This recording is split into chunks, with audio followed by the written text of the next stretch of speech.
بسم الله الرحمن الرحيم. الحمد لله رب العالمين، والصلاة والسلام على أشرف الأنبياء وسادة الأتقياء وسيد المرسلين سيدنا وحبيبنا محمد وعلى آله وأهل بيته وصحبه أجمعين. أما بعد،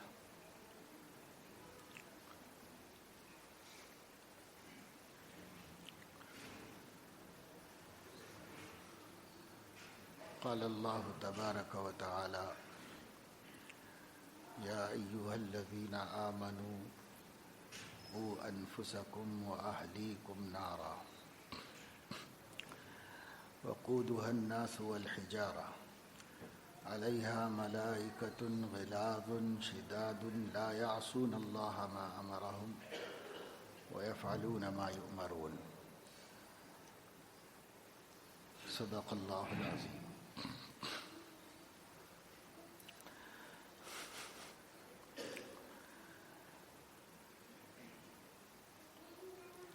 اللہ تعالیٰ کی نعمتوں میں اور اس کے احسانات میں ایک بہت عظیم و کریم احسان اولاد کی نعمت ہے، جو اللہ تبارک و تعالی شانہ اپنے بندوں کو اپنے فضل سے عطا فرماتے ہیں۔ اولاد ایسی نعمت ہے جس کا حاصل کرنا کسی کے بس اور اختیار میں نہیں، خارج سے کسی محنت سے کسی کوشش سے انسان کو یہ دولت میسر نہیں آتی جب تک کہ اللہ تبارک و تعالی شانہ عطا نہ فرما دے۔ قرآن کریم میں فرمایا گیا ہے: یہب لمن یشاء اناثا ویہب لمن یشاء الذکور او یزوجہم ذکرانا واناثا ویجعل من یشاء عقیما۔ اللہ تعالی جس کو چاہتا ہے لڑکیاں عطا فرماتا ہے، اور جس کو چاہتا ہے لڑکے عطا فرماتا ہے، اور جس کو چاہتا ہے دونوں عطا فرماتا ہے، اور جس کو چاہتا ہے دونوں سے محروم کر دیتا ہے۔ تو چاروں حالات ہوتے ہیں، چار ہی صورتیں ہیں۔ کچھ لوگ ہیں جنہوں نے نکاح کیا، ان کے پاس اولاد ہی نہیں ہے، برسوں گزر گئے۔ کچھ لوگ ہیں انہوں نے نکاح کیا، ان کے پاس صرف لڑکے ہیں، لڑکیوں کی تمنا ہے لیکن نہیں ہوتی۔ کسی کے ہاں لڑکیاں ہیں، ان کو نرینہ اولاد نہیں ہے۔ کسی کے ہاں دونوں ہیں۔ یہی چار صورتیں ہیں۔ اللہ نے فرمایا چاروں میرے قبضے میں ہے، اور میرے حکم، میرے منشا اور میرے اختیار سے۔ یہب لمن یشاء اناثا، جس کو اللہ چاہتا ہے لڑکیاں دیتا ہے۔ مفسرین نے فرمایا محروم کرنے کو سب سے آخر میں بیان کیا، اور لڑکیاں دینے کو سب سے پہلے بیان کیا۔ یہ اللہ تعالیٰ کے بیان کی تقدیم لڑکیوں کی فضیلت کو بیان کرتی ہے۔ لوگ ویسے لڑکیوں کے پیدا ہونے سے گھبراتے ہیں، لیکن اللہ تعالیٰ فرما رہا ہے کہ سب سے پہلے یہب لمن یشاء اناثا، جس کو اللہ چاہتا ہے لڑکی عطا فرماتا ہے۔ اور لڑکے بھی اللہ کی نعمت ہیں، جس کو چاہتا ہے صرف لڑکے عطا فرماتا ہے، وہ بھی نعمت ہے۔ اور دونوں مل جائیں تو ہر آدمی کی تمنا ہوتی ہے، خواہش ہوتی ہے کہ لڑکیاں بھی ملیں اور لڑکے بھی ملیں، تو وہ بھی اللہ ہی دیتا ہے۔ اور عقیم بنا دینا یعنی ایسا بنا دینا کہ وہ اولاد پیدا نہ کر سکیں، یہ بھی اللہ کی قدرت اور اس کی مشیت و حکم سے ہوتا ہے۔ اس میں کسی کا کیا دخل ہے؟ آدمی کوشش کرے، جتنی کوشش کرنا ہو وہ تدبیر کے درجے میں کر لے، لیکن اگر اس کی تدبیریں مکمل ہو گئیں اور اس کو اولاد نہیں ہوتی تو وہ یہ طے کر لے کہ اللہ تعالیٰ کا منشا یہ ہے کہ مجھے اولاد نہ ہو، یہ طے کر لے۔ وہ دعا مانگتے رہنے میں کوئی حرج نہیں ہے۔ 86 برس تک نہیں ہوئی اولاد تو بھی مانگتے ہی رہے، حضرت ابراہیم علیہ السلام کو اسماعیل علیہ السلام 86 سال کی عمر میں پیدا ہوئے۔ ظاہر ہے انہوں نے نکاح کیا ہوگا اس زمانے کے، اب تو جیسے جیسے زمانہ آگے بڑھ رہا نکاحوں میں تاخیر ہو رہی ہے، پہلے زمانے میں اتنی بڑی بڑی عمروں میں نکاح نہیں کیے جاتے تھے، بالخصوص انبیاء علیہ السلام کے زمانوں میں۔ انہوں نے نکاح کیا ہوگا تو بھی 50 برس تک تو نا امید نہیں ہے اللہ سے، کم سے کم آپ مانے 50 برس 60 برس اللہ سے نا امید نہیں ہے۔ برابر کہہ رہے ہیں رب ہب لی من الصالحین، رب حب لی من الصالحین۔ اللہ تعالیٰ دینا نہ دینا تو آپ کے اختیار میں ہے، لیکن مانگنا ہمارے لیے آپ نے حق بنایا ہے، مانگنے کے حق آپ نے دیا ہے، ہم اپنا حق استعمال کر رہے ہیں، مانگ رہے ہیں، مانگتے رہیں گے، نہ دیں وہ آپ کے فیصلے ہیں، ہم اس سے بھی راضی ہیں، جو فیصلہ کریں آپ۔ لیکن صاحب کہ اب یہ بوڑھا ہو گیا ہوں تو اب کیا مانگ کے کریں گے؟ انہوں نے کہا بھائی مانگنے کا اجر تو ملتا ہے، وہ تو مانگتے رہو، کیا کرنا ہے؟ بڑھاپا بظاہر مایوسی کا سبب ہے، لیکن ہمارے حق میں مایوسی کا سبب ہے، عطا کرنے والے کے حق میں مایوسی کا کوئی سبب نہیں ہے۔ اس لیے کہ اگر وہ بغیر ماں باپ کے آدم کو بنا سکتا ہے، اور بغیر باپ کے مسیح کو بنا سکتا ہے علیہم السلام، تو بڑھاپے میں دے تو کیا تعجب کی بات ہے، اور کون سا مشکل کام ہے؟ اس لیے انہوں نے کہا مانگتے رہو، مانگتے رہنا بندگی ہے۔ ان الذین یستکبرون عن عبادتی سیدخلون جہنم داخرین، جو لوگ مانگتے رہنے سے تکبر کریں گے میں ان کو جہنم میں ذلیل کر کے ڈالوں گا۔ مانگتے رہنے سے کیوں تکبر کر رہے ہو؟ مانگتے رہو، مانگتے رہو، کبھی یہ نہ سوچو کہ اب کیا مانگے، اتنی دفعہ مانگے، ہماری بھی کوئی عزت ہے، تو پھر جہنم میں ذلیل کر کے داخل کرو۔ تو مانگتے رہو، مانگنا خود تمہاری عزت ہے، مانگنا تمہاری شان ہے، اور عطا کرنا نہ کرنا اس کی شان ہے۔ لیکن مانگتے رہنا، اپنی حاجت پیش کرتے رہنا، اپنی حالت بتاتے رہنا، حالانکہ وہ جان رہا ہے۔ کوئی کہہ سکتا ہے کہ بھئی سب کچھ جانتا ہے تو بولنے کا کیا کی ضرورت ہے؟ بعض لوگوں کے سلف میں خیال آیا یہی ذہن میں کہ سب حالات جانتا ہے، اب ہم بولیں بھی کیوں، سب جانتا ہے، اسی سے راضی رہو بس۔ لیکن نہیں، سنت یہ نہیں، سنت یہ ہے کہ سب کچھ جانتا ہے پر بھی بولتے رہو، مانگتے رہو، بتاتے رہو اپنا حال، یہ سنت ہے۔ جب ہمارے نبی صلی اللہ علیہ وسلم کا طریقہ یہ ہے تو سب سے افضل طریقہ یہی ہے، سب سے اعلیٰ حالت یہی ہے کہ بولتا رہے اللہ تعالیٰ سے کہ اللہ پاک ایسا کر دیجئے، اللہ پاک ایسا کر دیجئے، اللہ میری یہ خواہش ہے، اللہ کے سامنے بولتے رہو۔ نہ ہو تو بولتے رہے وہ 86 برس تک، اور ایک دوسرے پیغمبر بولتے رہے جب تک کہ بال سر میں سفیدی کی وجہ سے بھڑک اٹھے تھے، تو بھی بولتے رہے رب ہب لی من لدنک ذریۃ طیبہ انک سمیع الدعاء۔ آپ دعائیں سننے والے ہیں، مجھے پاک باز اولاد عطا فرمائیے۔ اور مفسرین فرماتے ہیں کہ حضرت ابراہیم نے دعا مانگی تو صرف اولاد نہیں مانگی۔ آج ہم سے بہت بڑی غلطی ہو رہی ہے، اس غلطی کا خمیازہ ہم بھگت رہے۔ ابھی جو عنوان میں 2 جمعوں سے بیان کر رہا ہوں مسجد کی بے حرمتی کا، وہ خمیازہ اسی لیے بھگت رہے ہیں۔ ہم نے اللہ تعالیٰ سے اولاد مانگی لیکن صالح اولاد نہیں مانگی، صالح اولاد نہیں مانگی۔ ابراہیم علیہ السلام 86 برس تک کبھی بھی یہ نہیں کہتے ہیں کہ رب حبلی، رب حبلی، یہ نہیں کہتے کہ اللہ مجھے اولاد عطا فرمائے، رب حبلی ولدن نہیں کہہ رہے، بلکہ کیا کریں، رب حبلی من الصالحین، آپ مجھے نیک اولاد عطا فرمائے، نیک اولاد عطا فرمائے۔ صالح اس کو کہتے ہیں پہلے درجے میں ایمان والے کو صالح کہتے ہیں، اور اس کے بعد کے مرتبے میں نیک ایمان والے کو صالح کہتے ہیں۔ تو رب حبلی من الصالحین، اللہ مجھے نیک اولاد چاہیے، اولاد چاہیے مگر آپ کی اور اپنے بڑوں کی قدر نہیں کرنے والی اولاد مجھے نہیں چاہیے، یہ نعمت نہیں ہے، یہ آزمائش اور مصیبت ہے، یہ نہیں چاہیے مجھے۔ کیسی اولاد چاہیے؟ من الصالحین، نیکوکار اولاد، ایمان والی اولاد چاہیے۔ اور حضرت زکریا کو کیسی چاہیے؟ تو حضرت زکریا کو چاہیے من لدن کا ذریۃ طیبہ، پاک باز، پاکیزہ صفات، پاکیزہ اخلاق، پاکیزہ خیالات، ایسی اولاد چاہیے مجھے، ایسی اولاد جس کے خیالات آوارہ ہوں اور جس کے جذبات گندے ہوں اور جو آپ کی نظر میں حقیر ہو جائے، ایسی اولاد نہیں چاہیے۔ میری اولاد اور آپ کو ناراض کرے تو میں یہ نسبت بھی نہیں سننا چاہتا، ایسی نسبت چاہیے نہیں مجھے چاہیے وہ اولاد جو طیبہ، پاک باز اولاد، ذریۃ طیبہ۔ تو ہمیں اپنے مانگنے میں تھوڑا ایک لفظ بڑھا لینا چاہیے۔ مانگ تو رہے ہیں اولاد، بیٹی مانگو یا بیٹا مانگو، اللہ سے ضرور مانگو، لیکن اس کے ساتھ اس کو بھی بڑھا لو۔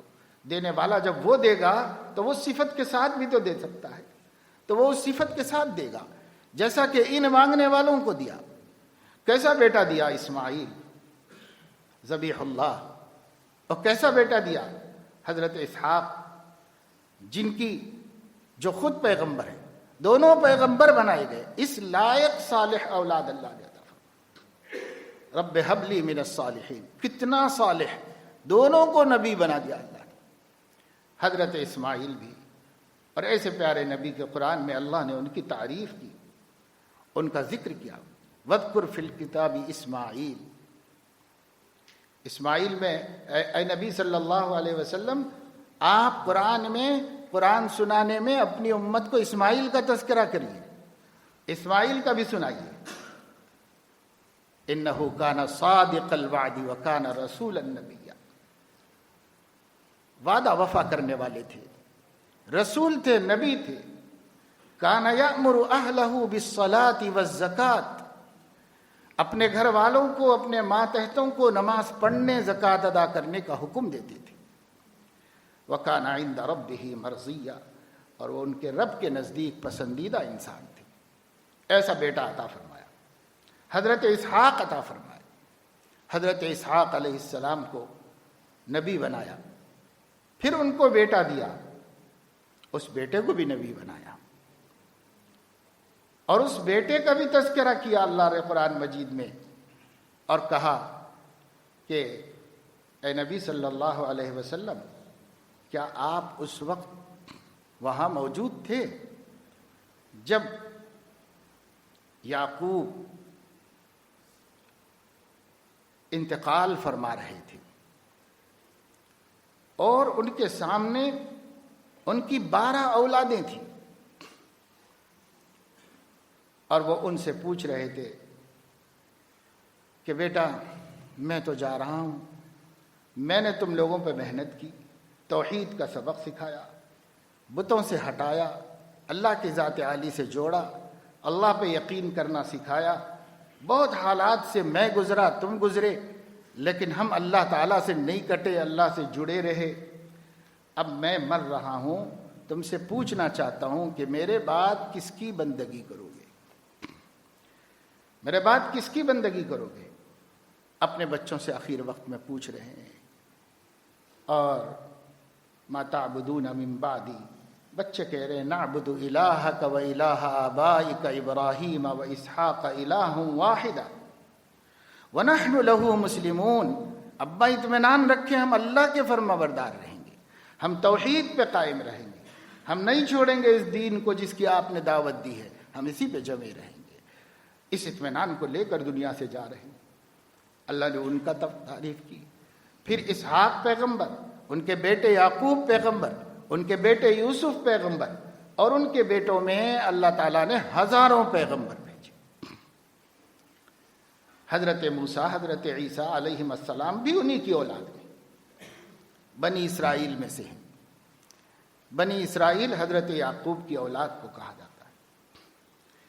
یہ سب لوگ اللہ تعالیٰ نے تعریف کی قرآن میں، اچھے لوگ کیسے ملے؟ اچھا ہی مانگے تھے انہوں نے اللہ سے، اچھے ہی کے لیے دعا کی تھی اور اچھی ہی تربیت کی تھی۔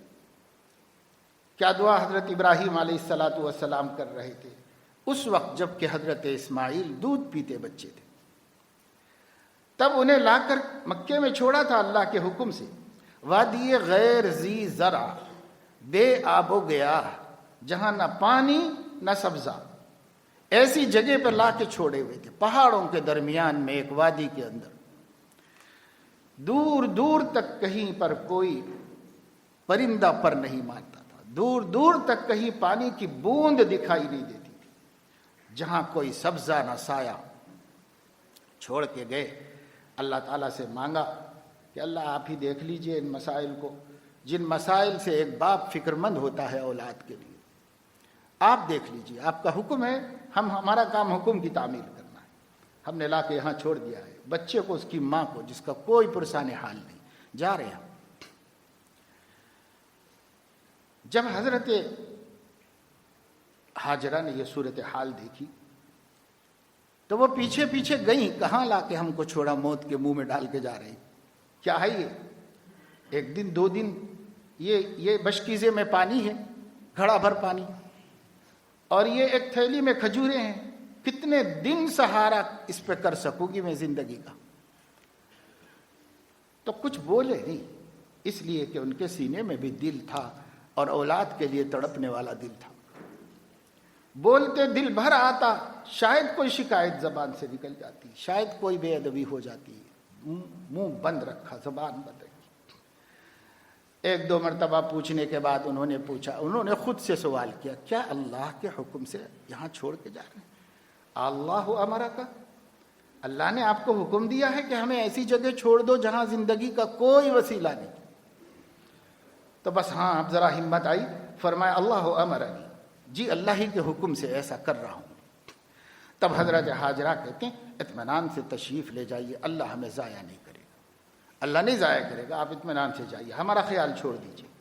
جب اس کے حکم سے ہیں تو وہ ارض و سما کو سنبھالنے والا ہم دونوں کو کیوں نہیں سنبھال سکتا ہے؟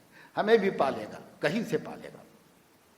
ایک آدمی مجھے ملے تھے، کشمیر کے بلڈر تھے، تو انہوں نے بتایا کہ ہم بڑی بڑی سڑکوں کا کنٹریکٹ لے کر کے سڑکیں بناتے ہیں، اور جموں کشمیر کے بہت سے علاقے ایسے ہیں کہ جہاں پہاڑی علاقے ہیں، اس میں بھی۔ تو ایک اوپر سے سڑک جا رہی تھی، اس سڑک کو یہ کنٹریکٹ ملا تھا کہ اسے کاٹ کر کے، پہاڑوں کو گرا کر کے، چٹانوں کو ہٹا کر کے مسطح سڑک بنائی جائے۔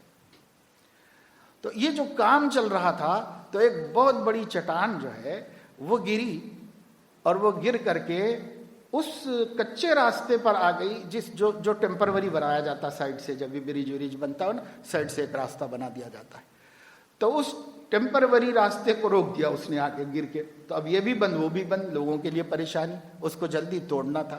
توڑنے کے لیے مشینیں لائی گئی بلڈوزر وغیرہ سے، جس سے اس کو توڑنے کی کوشش کی گئی۔ تو انہوں نے بتایا کہ ہم چند آدمی کھڑے ہوئے تھے، پہاڑی علاقہ تھا، اس بڑی چٹان کو جب توڑا گیا تو وہ بیچ میں سے ٹڑ تھی اور 2 ٹکڑے ہوئی۔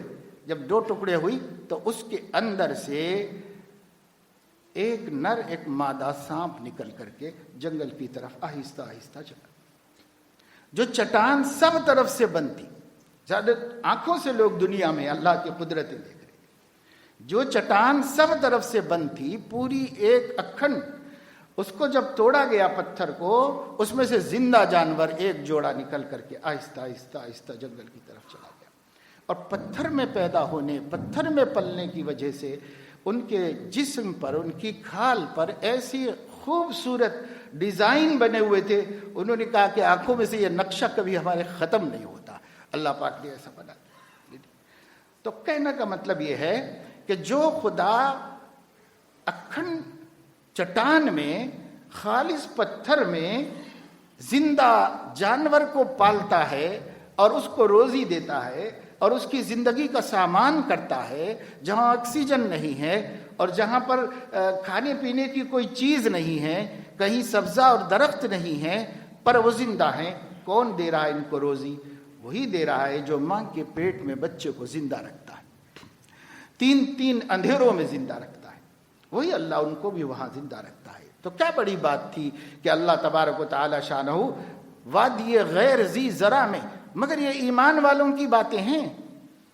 ایک خاتون ہے، سب سے زیادہ پریشان تو عورت ہو جاتی ہے جبکہ اس کے گود میں اس کا لخت جگر بھی ہو۔ لیکن وہ ایمان بنایا تھا حضرت ابراہیم علیہ السلام نے، ایمان پر محنت کی تھی، اللہ کی ذات عالی کا یقین بٹھایا تھا، اللہ تعالیٰ کے ہونے کا استحضار بٹھایا تھا۔ کیسا ایمان حضرت ابراہیم کا ہوگا، خلیل اللہ ہیں، اور ویسا محنت کی اپنی اہلیہ کے اوپر، ویسا ایمان بنایا۔ تو اب وہ کہہ رہی ہے آپ اطمینان سے جائیے، ہمارا کچھ فکر مت کیجیے، اطمینان سے رہیے، اللہ نے کہا ہے نا تو اللہ پاک دیکھیں گے سب، اور ضائع نہیں کریں گے آپ کے بال بچوں کو، آپ فکر مت کیجیے۔ یہ ڈھارس بندھا رہے اور اطمینان دلا رہے۔ یہ ایمان و یقین کے بندے کا فائدہ ہے، اللہ کے ذات عالی کے ہونے کا یقین ہے، اللہ کے ذات عالی کے قادر مطلق ہونے کا یقین ہے۔ وہ ارض و سما کا مالک ہے، وہ جو چاہے کر سکتا ہے، اگر ہمارا اس سے رابطہ ٹھیک ہے تو پھر کوئی مسئلہ نہیں۔ اس لیے اہل اللہ نے فرمایا کہ جو شخص اپنے اور خدا کے درمیان میں صلح کر لے تو اللہ تعالیٰ اس کے اور مخلوقات کے درمیان میں صلح کرا دے۔ ہمارا ہی معاملہ ٹیڑھا ہے اللہ تعالیٰ سے، اگر ہمارا اللہ کے ساتھ معاملہ صحیح ہو جائے اللہ ساری مخلوقات سے صلح کرا دے۔ من اصلح فیما بینہ و بین اللہ اصلح اللہ فیما بینہ و بین الناس۔ اللہ سب کے درمیان ٹھیک ٹھاک کرا دیں گے۔ ہم صلح کر لے اللہ سے، لیکن ہم نے نہیں کی۔ تو میرے دوستوں میں یہ عرض کر رہا تھا، اولاد ایسی مانگی گئی، اولاد ایسی دی گئی، اولاد ایسی بنائی گئی جس کا اصل رشتہ اللہ کی ذات عالی سے اور اس کے بعد سیدنا محمد الرسول اللہ کی غلامی کا رشتہ اللہ نے بنا۔ اللہ کی عبدیت اور نبی پاک صلی اللہ علیہ وسلم کی اطاعت، یہ دو چیزیں، یہ ہے اللہ کی دی ہوئی نعمت کا حق۔ اگر ہم ادا کر رہے ہیں تو حق اللہ کو ہم ادا کر رہے ہیں۔ ہر باپ آج یہ سوچ رہا ہے کہ بچے چھوٹے ہیں تو اچھے پلے، بیمار نہ ہوں، لولے لنگڑے نہ ہوں، کوئی عیب نہ آئے اور صحت مند رہیں۔ ہر ماں باپ کی تمنا ہے، ہونی چاہیے، اچھی تمنا ہے، معقول ہے۔ پھر بچے ذرا بڑے ہوئے تو اچھے پڑھیں، ابھی تک اچھے پلے کا ذہن پر سوار تھا، اب اچھا پڑھیں، اچھے اسکول میں ڈالیں، معیاری اسکول ہو اور معیاری تعلیم ہو اور بچے ہمارے قابل بنیں، یہ اس کی تمنا ہے، ہونی چاہیے، یہ بھی بری بات نہیں، یہ بھی ہونی چاہیے۔ اور اس کے بعد بچے جوان ہوئے تو اچھے کالج کا انتخاب کریں اور سوچیں زمانے میں کون سی لائن میں بچے کو آگے بڑھانا چاہیے، کیا پڑھانا چاہیے، کون سی ڈگری اس کی روزی روٹی کے لیے بہتر ثابت ہو سکتی ہے۔ اس کے لیے سوچتے ہیں، بہت کچھ سوچتے ہیں۔ واقعہ یہ ہے کہ اپنی حیثیت سے اونچا سوچتے ہیں۔ دیکھو تو کچھ ہے بھی نہیں، لیکن پلان بنایا ہے اس سے زیادہ اچھی جگہ پڑھانے کا اور اچھا خرچہ کرنے کا۔ کریں گے، کچھ بھی کریں گے، قرض لائیں گے، جو کرنا ہے کریں گے، محنت کریں گے، چٹی ڈالیں گے، یہ کریں گے، وہ کریں گے۔ بہرحال اپنی حیثیت نہیں ہے، لیکن اپنے بچے کا اچھا فیوچر دیکھنے، اچھا مستقبل دیکھنے کے لیے باپ اپنی خواہشات کو، تمناؤں کو، آرام کو، راحت کو اور آرزوؤں کو داؤ پہ لگا رہا ہے۔ کچھ جمع کرو، کچھ کماؤ، بچے کی فیس بھرنا ہے، بچے کو اچھا پڑھانا ہے، بچے کو قابل بنانا ہے، اس کے لیے، اپنی بچیوں کے لیے، اپنے بچوں کے لیے۔ ٹھیک ہے، یہ بھی غلط نہیں ہے، یہ کر رہا ہے تو بے شک اس ممتا اور محبت کی وجہ سے کر رہا ہے جو اللہ نے دل میں ڈالی ہے۔ پھر اس کے بعد اچھے گھر میں بیاہ ہوں، اچھی بچی تلاش کروں، اچھا نکاح کروں، اس کو بھی خوشی ہو، خاندان بھی خوش ہو جائے، اور پھر اس کے بعد ہمارے بچے پلیں بڑھیں، اچھے کھائیں، اچھے مکان میں رہیں، اچھی سواری استعمال۔ یہ ساری چیزیں بری تو نہیں ہیں اور یہ سوچنا غلط بھی نہیں ہے، لیکن میرے پیارے دوستو غور کرو کہ اس میں سے کسی ایک چیز کا بھی تعلق اس کے تعلق مع اللہ سے ہے، ایک چیز کا بھی تعلق اس کے ایمان سے ہے، اس کی توحید سے ہے، اس کی رسالت اور نبی کے ساتھ عشق و محبت سے ہے، قرآن کی عظمت کے اس کے دل میں اترنے سے اس کا کوئی تعلق ہے، اور ایمان والی زندگی گزارنے کے جذبات اس میں برافروختہ کرنے کے اس سے کوئی تعلق ہے؟ ایک فکر بھی نہیں کی کہ بچہ اللہ والا ہو جائے، ایک فکر بھی نہیں کی کہ بچہ نبی والا ہو جائے، اس کی فکر نہیں کی۔ ساری دنیا کہتی ہے کہ صاحب بڑے اچھے والدین ہیں، انہوں نے بچوں کے ساتھ بہت اچھا کیا. ٹھیک ہے، ایک وقت آئے گا جب نبی پوچھیں گے بچوں کے ساتھ آپ نے کیا کیا، اس وقت نبی بھی کہیں کہ تم نے اچھا کیا، اللہ بھی کہیں تم نے اچھا کیا، تب تو اچھا ہے، اور اگر وہ نہ مانے تو کچھ بھی اچھا نہیں. سب برا کیا ہم نے کیا تو اس لیے میرے دوستو جو کر رہے ہیں ہم اس کی مخالفت نہیں کرتے، لیکن جو نہیں کر رہے ہیں اس کی یاد دہانی کرتے. کیوں نہیں کر رہے ہیں بچوں کے تعلق مع اللہ کی فکر؟ کیوں نہیں کر رہے ہیں ان کو اللہ کی عظمتوں کا استحضار؟ کیسے آئے گا ان کے دلوں میں؟ کیسے مانیں گے کہ اللہ زمین آسمان کا مالک ہے؟ آج کے دور میں تو توحید اور معرفت رب کی اتنی زیادہ ضرورت ہو گئی ہے کہ آج اس کے بغیر مومن باقی رہنا مشکل ہے. ساری دنیا غیر اللہ کی طاقتوں کا ایسا ماحول بنا چکی ہے اور بناتی چلی جا رہی. سب غیر اللہ کی طاقت بتا رہے، غیر اللہ میں یہ طاقت ہے، روز اخبار پڑھو، روز خبریں پڑھو، غیر اللہ کی طاقت ہے. غیر اللہ کی جو چاہے کر لے. آج یہ ماحول بنا دیا گیا ہے، جیسا ہمارا ملک ہے اب سب کی زبان پہ آ گیا، سوشل میڈیا پہ آ گیا، بڑے بڑے لکھاڑ لوگ لکھ رہے ہیں، بہت سے بولنے والے بول رہے ہیں، بہت سے سیاس لوگ اپنی اسپیچز میں تقریروں میں اس کا اظہار کر رہے ہیں، رونا رو رہے ہیں کہ صاحب ایک جماعت ایسی ہے جو کرنا چاہے کر لے سکتی ہے، اس کو کوئی نہیں روک سکتا. یہ بات اتنی کہی جا رہی ہے کہ مسلمان بچوں کا ذہن بھی یہی بنے گا، اللہ کی ذات عالی سے ہونے کا ان کا کوئی ذہن نہیں. سپر پاورز جو چاہے کر سکتے ہیں، یہ ذہن پورے ورلڈ میں بنا دیا گیا ہے کہ فلاں کے پاس اتنی طاقت ہے، فلاں کے پاس اتنی طاقت ہے، وہ چاہیں تو دنیا کو مٹا دیں، وہ چاہیں تو یہ ہو جائے، وہ چاہیں تو وہ ہو جائے. اتنا اتنا اتنا کہا جا رہا ہے، سنا جا رہا ہے، پڑھا جا رہا ہے، لکھا جا رہا ہے کہ اب وہ ایمان بن رہے ہیں، اور جو چیز ایمان بننا چاہیے تھی وہ پچھلے خانے میں ڈالی جا رہی ہے. طاقت نسیان کے حوالے ہے کہ طاقت تو اللہ کی ہے. الیس اللہ باحکم الحاکمین، کیا سب حاکموں سے بڑا حاکم اللہ نہیں ہے؟ آپ کو ایک سوال آ سکتا ہے کہ بھئی پھر ایسا کیوں ہو رہا ہے؟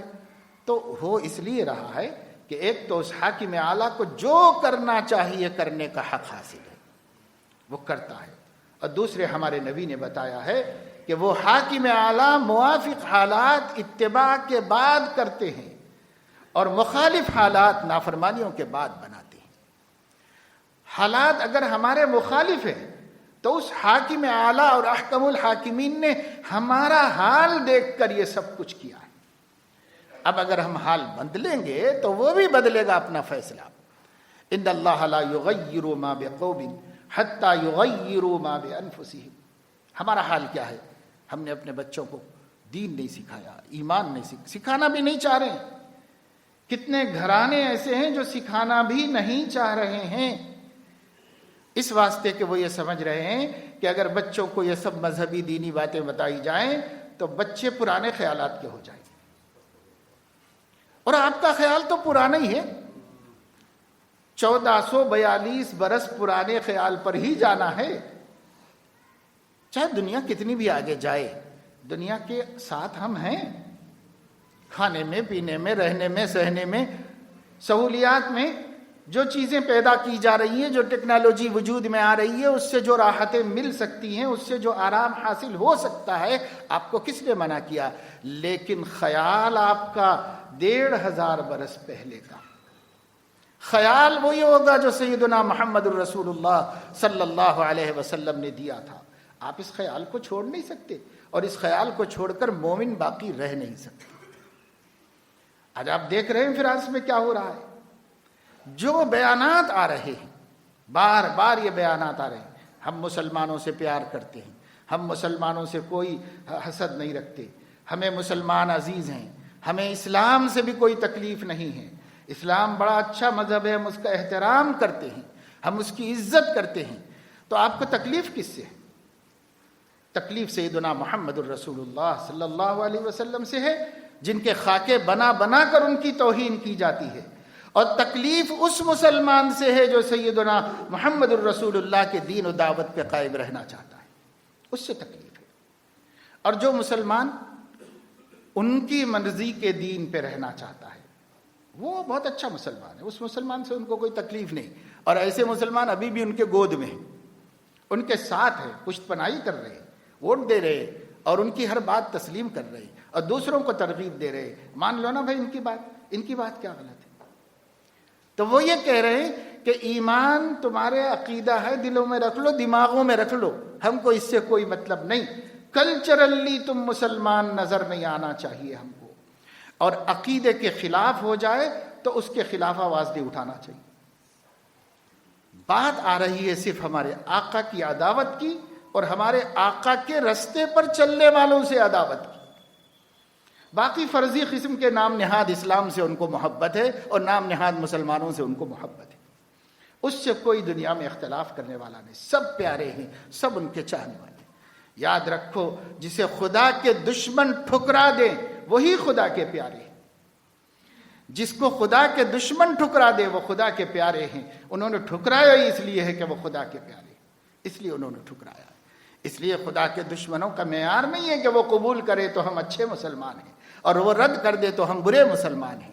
ہم اچھے مسلمان تب ہیں تب آقا کے قدموں سے چمٹے ہوئے رہیں، اور ہم برے مسلمان جب ہیں جب ہم اپنے آقا کو چھوڑ دیں اور ان کی دعوت کو چھوڑ دیں، تب ہم برے مسلمان ہیں.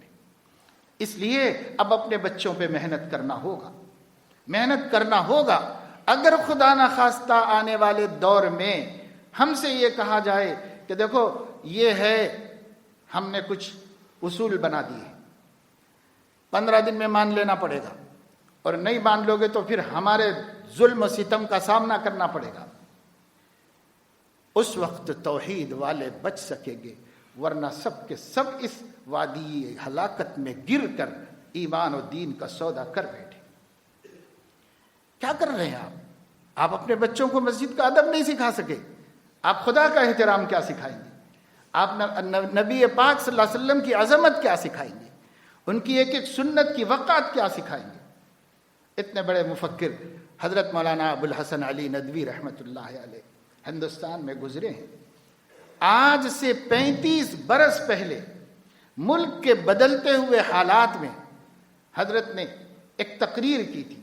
اس تقریر میں یہ کہا تھا، گورنمنٹ کو خطاب کر کے، حکومت ہند کو خطاب کر کے، کہ حکومتیں سن لیں اور مسلمان سن لیں اور سب اپنا ایک نعرہ بنا لیں، ہم اس ملک میں رہیں گے، اسی ملک میں رہیں گے، لیکن نہ ہم توحید کو چھوڑیں گے، نہ عقیدے کو چھوڑیں گے، نہ نماز کو چھوڑیں گے، نہ روزے کو چھوڑیں گے، ہم ہمارے نبی کی ایک چھوٹی سی سنت بھی نہیں چھوڑیں گے، ہم تمہارے لیے مسواک بھی نہیں چھوڑیں گے، ہم تمہارے لیے ٹخنے سے اونچا کپڑا رکھنا بھی نہیں چھوڑیں گے. چھوڑیں گے کچھ بھی نہیں، عمل کریں گے نہیں کریں گے الگ بات ہے، لیکن ہم اس کے دین ہونے کا انکار کسی قیمت پر نہیں کریں گے. علامہ انور شاہ کشمیری رحمۃ اللہ علیہ محدث عظیم گزرے ہیں اس ملک میں. گزشتہ 500 سال میں اس پائے کا عالم عالم اسلام میں نہیں پیدا ہوا، اتنا بڑا محدث اور اتنا بڑا فقیہ. اور یہ فرماتے ہیں، خوب سمجھ لو، ایک آدمی پوری زندگی میں ایک دفعے بھی مسواک نہ کرے تو کچھ بھی گناہ نہیں ہوگا، ایک مواخذہ بھی نہیں ہوگا، لیکن اگر ایک دفعے کہہ دے کہ یہ سنت نہیں ہے تو کافر ہو جائے گا، مسلمان بھی باقی نہیں رہے. اگر کہہ دے کہ سنت نہیں ہے. اب ایسے پیدا کر دیے گئے ہمارے درمیان میں کہ اسلامی نام رکھ کر کے کہہ رہے ہیں کہ یہ سب دین نہیں ہے، یہ دین نہیں ہے، یہ دین نہیں ہے، دین نہیں ہے. تو دین ان کے باپ کی جاگیر تھوڑی ہے، دین قرآن حدیث ہے، دین ان کا کہنا نہیں ہے. دین میں کیا کہا جا رہا ہے؟ ایک سنت. آپ ذہن میں بٹھاؤ اس حقیقت کو. اگر ایک سنت ہے، مسواک کرنا سنت ہے، نہ فرض ہے نہ واجب ہے. اگر ایک آدمی عمر بھر میں ایک دفعے بھی مسواک نہیں کیا تو اللہ نہیں پوچھے گا کہ تو نے مسواک کیوں نہیں کی. لیکن ایک دفعے عمر بھر میں کہہ دے کہ میں اس کو سنت نہیں مانتا تو پھر وہ مسلمان ہی نہیں ہے، سیدھے جہنم میں جائے گا. آج سنتوں کا استخفاف کیا جا رہا ہے. ہمارے تعلیم یافتہ بچے سنتوں کا مذاق اڑا رہے ہیں. کیوں؟ آپ نے تربیت نہیں کی. آپ تربیت کرو. بدعملی ٹھیک ہے بھائی، میں آپ سے خطاب کر رہا ہوں، میں کون سا پارسا ہوں، میں کون سا 100% عمل کرنے والا ہوں. گناہ کتنے گناہ ہوتے ہوں گے، اللہ تعالیٰ ہوتے ہیں ہمارے یقین سے، اللہ معاف کرے گا. کسی کو ہم یہ نہیں کہہ رہے ہیں کہ صاحب گناہ کیوں کر رہا ہے تمہارا بچہ، ہم یہ نہیں کہہ رہے کہ یہ کیوں ہو رہا ہے، ہم یہ کہہ رہے ہیں آپ نے اس کا گناہ ہونا دھیان میں بٹھا دیا، اس کا برا ہونا سکھا دیا، اس کا نیکی ہونا بتا دیا، تاکہ وہ نیکی کو نیکی سمجھ کر چھوڑے تو نادم ہو، گناہ کو گناہ سمجھ کے کرے تو نادم ہو۔ یہ تربیت کا فائدہ ہے ایک، اور اس سے بھی بڑا فائدہ یہ بہت حد تک گناہوں سے بچا ہوا رہے، بہت حد تک محفوظ رہے گا۔ کبھی کبھی غلطی ہوگی، انسان ہے، اللہ تعالیٰ نے انسانوں کو غلطی انسانوں ہی کے ساتھ جوڑی ہے، اللہ نے کرتے ہیں، غلطی ہوتی ہے۔ یہ نہیں ہم کہہ رہے فرشتے بن جاؤ، فرشتے کوئی بن سکتا ہے، کوئی نہیں بن سکتا سوائے انبیاء کے، کوئی ایسا نہیں ہے جس سے غلطی نہیں۔ غلطی کسی سے بھی ہو سکتی، خطا ہو سکتی، گناہ ہو سکتا ہے، بڑے سے بڑے گناہ کا بھی امکان ہے، لیکن اس کے باوجود وہ اللہ کا باغی نہیں بن سکتا، وہ اللہ کا نافرمان نہیں بن سکتا۔ ہاں، بھولے بسرے آدمیوں سے پیر پھسلتا ہے، لغزش ہوتی ہے، بھول ہوتی ہے، نفس غالب آ جاتا ہے، وہ بات الگ ہے، اور وہ اللہ تعالیٰ کو وہ ادا بھی پسند ہے۔ جی، حدیث کے مطابق اللہ تعالیٰ کو وہ ادا بھی پسند ہے کہ بھئی سارے بندے ہمیشہ نیکی ہی کرتے رہیں۔ اللہ وہ منظر بھی دیکھنا چاہتا ہے، اور اللہ یہ منظر بھی دیکھنا چاہتا ہے کہ بندے سے کبھی غلطی ہو جائے، نفس غالب آ جائے، اور وہ شرمندہ ہو جائے اور روئے، اور اس کے دل اندر سے کسی اندیکھی محبوب کو راضی کرنے کے لیے تڑپ رہا ہو، کھل رہا ہو، آنکھ آنسو بہا رہی ہو، رات میں اٹھ رہا ہو، دو ہاتھ پسار رہا ہو، اور آہیں اور سسکیاں سنائی دے رہے ہو۔ اللہ وہ منظر بھی دیکھنا چاہ رہا ہے۔ اس لیے ہم نہیں کہتے کہ بھئی ہم یہ کوئی پارسا بن جانے کی بات کی جا رہی ہے کہ سب کے سب لوگ فرشتے بن جاؤ، ہو گئی نہیں۔ اللہ کو یہ بھی منظر پسند ہے، اللہ کو یہ بھی منظر پسند ہے، لیکن گناہ کیا نہیں جاتا، کبھی مجبوری میں ہو جاتا ہے، پھر اس کے بعد وہ نادم ہوتا ہے، پھر شرمندہ۔ یہ کب ہوگا؟ جب تربیتیں اچھی ہوں گی، اچھی تربیتیں ہوں گی۔ حضور علیہ الصلاۃ والسلام نے اس کے بارے میں کہا ہے، میرے دوستو، اپنی اولاد کی تربیت کے سلسلے میں غور کرو، یہ معمولی مسئلہ نہیں ہے۔ قو انفسکم واہلیکم نارا، اپنے آپ کو اور اپنے بچوں کو جہنم کی آگ سے بچاؤ، بچاؤ۔ اللہ فرمانے بچا لو تم، ورنہ وہ آگ بہت خطرناک ہے جس میں جانا پڑے گا، خود بھی اور اپنی اولاد کو بھی لے کے جانا پڑے گا، اس لیے اس سے بچاؤ۔ کیسے بچاؤ گے؟ اس دین کو تو عقیدہ توحید پہ محنت کیجئے اور رسالت کی حقیقت کو سمجھائیے، یہ رشتے ہمارے صحیح ہو جائیں۔ اللہ کے ساتھ بندگی کا رشتہ، نبی کے ساتھ فرما برداری اور اطاعت کا رشتہ، یہ ہمارا صحیح ہو جائے، اور قرآن کے ساتھ ایمان و یقین اور عظمت و اتباع کا رشتہ، یہ ہمارا سب صحیح ہو جائے۔ یہ تین چیزیں، اللہ، رسول اللہ، کتاب اللہ، ان تین چیزوں کے اوپر محنت کرنی چاہیے، اور اسی کے ساتھ ساتھ حضور علیہ الصلاۃ والسلام کے اہل بیت اور ان کے اصحاب و ازواج کی محبتیں بھی اپنی اولاد میں پیدا کرنا چاہیے۔ یہ بہت بڑی بات ہے، چھوٹی بات نہیں ہے۔ حضور علیہ الصلاۃ والسلام نے فرمایا کہ اپنی اولاد کی تربیت کرو اللہ کی محبت، میری محبت اور میرے اہل بیت کی محبت پر۔ یہ معمولی ہدایت نہیں ہے، یہ بہت اہم ہدایت ہے، اس واسطے کہ آپ کے اہل بیت اور آپ کے اصحاب کی محبت پر تربیت ہوگی۔ اسوہ تو وہی لوگ ہیں نا، جب ان کی عزیمتیں، جب ان کی ہمتیں، اور جب ان کے یقین، اور جب ان کے ثابت قدمیاں تاریخ میں ہمارے سامنے آتی جائیں گی، تو ہمارے بچوں میں اپنے عقیدے کے لیے، اپنے ایمان کے لیے ایسی مضبوطی آئے گی۔ اس کے لیے ہمارے پاس کوئی اور آئیڈیل نہیں ہے صحابہ کرام کے علاوہ، اللہ کے نبی کے اہل بیت کے علاوہ کوئی ہمارے پاس آئیڈیل نہیں۔ یہ ایسا بہترین اسوہ ہے کہ اس کو لے کر ہم سے پہلے لوگ یہاں تک آئے، اور ہم اسی کو لے کے آگے جا سکتے ہیں۔ اللہ تعالیٰ اپنے فضل و کرم سے توفیق عمل نصیب فرمائے۔ اور بار بار میں اس کی طرف اس لیے توجہ دلا رہا ہوں، یہ وقت کا تقاضا ہے، جس کو بھی اللہ نے اولاد کی نعمت عطا فرمائی ہے وہ اللہ کا شکر گزار بنے۔